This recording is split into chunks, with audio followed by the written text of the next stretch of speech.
Okay, just a review of the setup process. Like I said before, there's a video, and the video is super easy to follow along.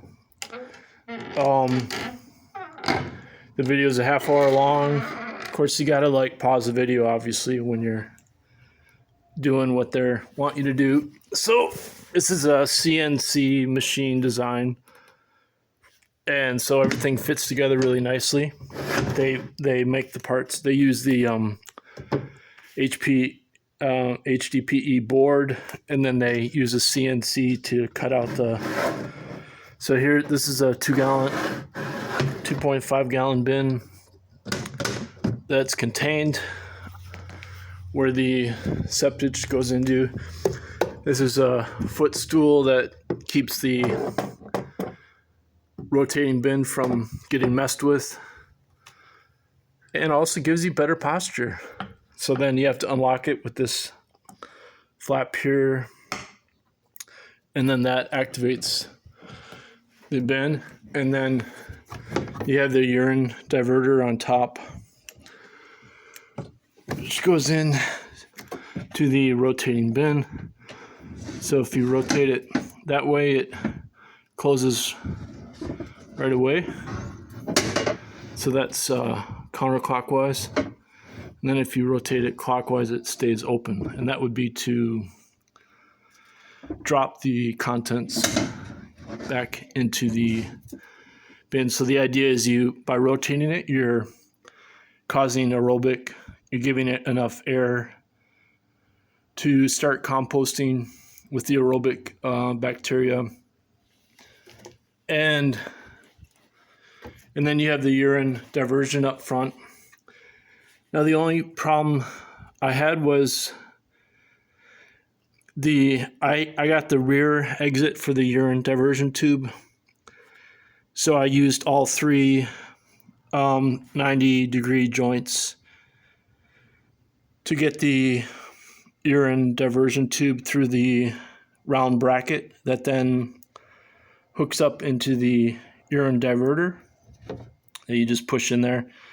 So for me to get the bin in with the urine diverter and fit it into the tube that's through the bracket, I had to use like a spoon to hold it, so I could get in here and just hold that up against so I could push the bin in. And I had to readjust it because first I just had two 90-degree angles, and it caused this to go uphill. So I emailed the designer and I said, is there another way I can do this? And then I never got a response back. So I'm like, well, I'll just take apart the other 90-degree angle, add that in. So you have a third 90-degree angle, so it goes down. And that way you're not getting this funky uphill urine diversion, because you definitely don't want anything going. You don't want to upgrade a grade going uphill when you're trying to divert the urine. So anyway, that was the only kind of problem I had, but it's not a big deal. And so you're supposed to put this cap on. You're supposed to put this on the 90-degree angle. So I could probably get another 90-degree joint and attach that. Otherwise, the hose was actually holding in better just on its own, in the container bin. And then normally you just put the cap on when you want to just empty that for fertilizer. You want to water that down. And then, so then you got your own throne, your own majestic throne. What could be better than having your own throne? And so then you flip this down again to lock it. Because you had to keep it in the rotating bin for, I don't know, until it's half full. So however long it takes, and then that way you can keep rotating it to get a lot of air circulating. And then I already have a different composting toilet, the Nature's Head, but the rotator, as the owner of this, the designer of this, he got a Nature's Head to test out. He said, well, it has gaps, like what they call dead space, that doesn't rotate everything in the bin. So if you have it, when you have an actual rotating bin, then you're making sure you're getting enough air in there to get the aerobic bacteria going. And you can also put in some soil that has the bacteria to then start it. But I'm going to be using oyster mushrooms because that's been proven to sanitize, to eat up the E. coli bacteria in like a week. So then when it dehydrates, it'll just reduce down to like half the size. And then you can put it in another composting bin for like 2 to 3 years before you actually use it for anything.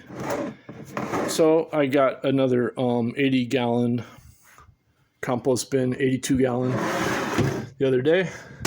It's got good air circulation, and so I used that in conjunction with this.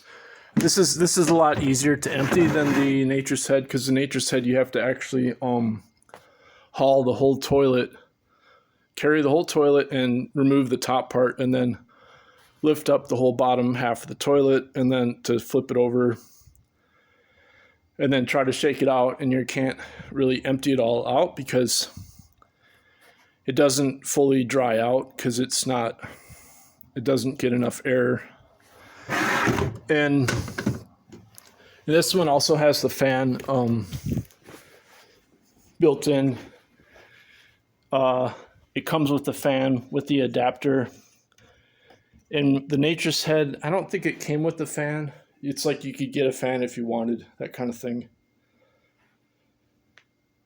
And so I don't know if I'm going to use the fan because I'm going to be using the oyster mushroom, and you don't want to dry out the food for the mushroom, and the mushroom will do a micro remediation. And so you want some moisture. Definitely want to maintain moisture. But the micro remediation gets rid of any smell. So it's really easy to get together, except for that rear connection that's got 3 90 degrees. That's what worked for me. So I think I'm the first person to review this on YouTube. But the designer of it, he's got a couple of videos of him installing similar toilets in Peru and somewhere else in the Amazon rainforest, maybe in Peru also, but in like the Amazon rainforest. So yeah, I'm pretty excited to try it out. There's no discharge. That's another thing. A lot of composting toilets will have a hose that has to go into the ground, but as long as you don't have any subsurface discharge, then you don't need a permit because you're just composting. It's more like just like a collection device. So as I said before, it'll come out of here as what would they call Class B biosolids for sewage, for fertilization, but you don't want to use Class B. You want to turn it into Class A, which you can do through composting. And if you don't achieve thermophilic composting,